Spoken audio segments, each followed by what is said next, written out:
تعمیر سیدنا عبداللہ بن زبیر رضی اللہ تعالیٰ عنہ۔ قریش کی تعمیر کے بعد ابھی ایک صدی بھی نہیں گزرنے پائی تھی کہ کچھ ایسے اسباب کا ظہور ہوا جن کی بنا پر سیدنا عبداللہ بن زبیر کے لیے کعبہ کی از سر نو تعمیر کی خدمت سر انجام دینا ناگزیر ہو گیا۔ سیدنا عبداللہ بن زبیر کے کانوں میں تعمیر کعبہ کے متعلق حضور سرور کونین صلی اللہ علیہ وآلہ وسلم کے فرامین کی صدا گونج رہی تھی، جن میں آپ نے ام المومنین حضرت عائشہ صدیقہ رضی اللہ تعالیٰ عنہ کو مخاطب کر کے ارشاد فرمایا: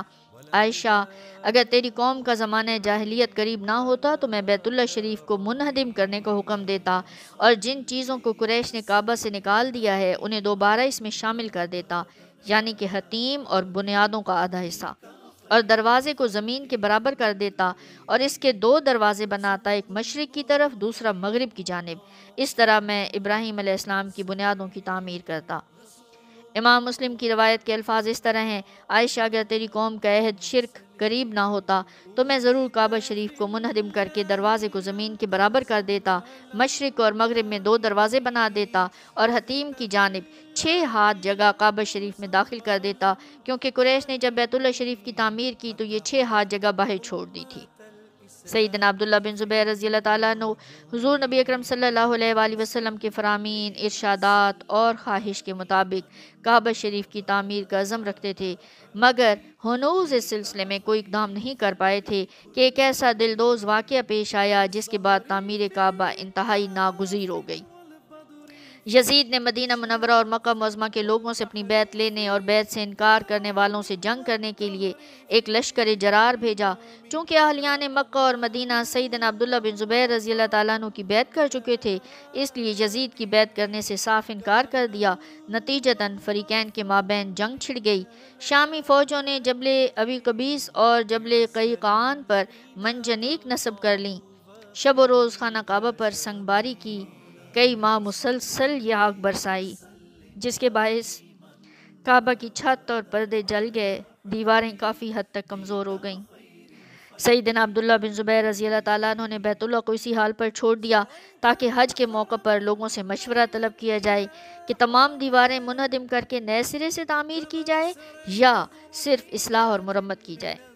سیدنا عبداللہ بن عباس رضی اللہ تعالیٰ عنہ نے رائے دی کہ صرف شکستہ دیواروں کی مرمت کر دی جائے، جو کھڑی ہیں انہیں اپنے حال پر چھوڑ دیا جائے۔ سیدنا عبداللہ بن زبیر نے اس تجویز سے اتفاق نہ کرتے ہوئے فرمایا: اگر خدا نخواستہ کسی شخص کا اپنا مکان نظر آتش ہو جائے تو کیا مرمت و پیوند کاری پر اکتفا کرے گا یا مکمل طور پر اسے نیا بنائے گا؟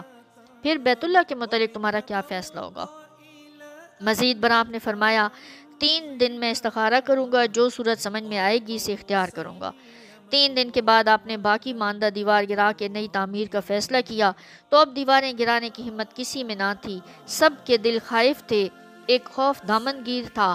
انہیں ڈر تھا کہ جو آدمی بھی دیوار توڑے گا وہ عذاب خداوندی کا نشانہ بنے گا۔ بالآخر ایک آدمی جرأت کر کے دیوار پہ چڑھ گیا اور اسے گرانا شروع کر دیا۔ باقی لوگوں نے جب دیکھا کہ اسے کوئی غضن نہیں پہنچا تو ان کی بھی ہمت بن گئی اور وہ بھی اس کام میں شریک ہو گئے۔ زمین کی سطح تک دیواریں گرا دیں، یہاں تک کہ حضرت ابراہیم علیہ السلام نے جن بنیادوں پر تعمیر کی تھی وہ ظاہر ہو گئیں۔ ان میں بڑے بڑے وزنی پتھر اس طرح جڑے ہوئے تھے جس طرح انگلیوں میں انگلیاں ڈالی جاتی ہیں۔ سیدنا عبداللہ بن زبیر رضی اللہ تعالیٰ عنہ نے حضور نبی اکرم صلی اللہ علیہ وآلہ وسلم کے فرامین و ارشادات اور خواہش و تمنا کے مطابق مشرق میں اندر داخل ہونے کے لیے اور مغرب میں باہر جانے کے لیے 2 دروازے سطح زمین کے برابر بنائے اور حتیم کی جانب سے 6 ہاتھ جگہ بناء ابراہیمی کے مطابق کعبہ شریف میں داخل کر دی۔ جب حتیم کی جانب بنیادیں کھودی جا رہی تھیں تو حضرت ابراہیم علیہ السلام کی بنیادیں ظاہر ہو گئیں، جنہیں علماء، صلحاء اور وہاں موجود سب لوگوں نے دیکھا۔ اس عظیم الشان کام کی بحسن خوبی تکمیل پر سیدنا عبداللہ بن زبیر رضی اللہ تعالیٰ عنہ نے بارگاہ الوہیت میں اظہار تشکر کے لیے تنعیم سے چل کر لوگوں کی ایک بہت بڑی جماعت کے ساتھ عمرہ ادا کیا اور اس سعادت عظیم کے حصول پر بارگاہ خداوندی میں سجدہ شکر بجا لائے۔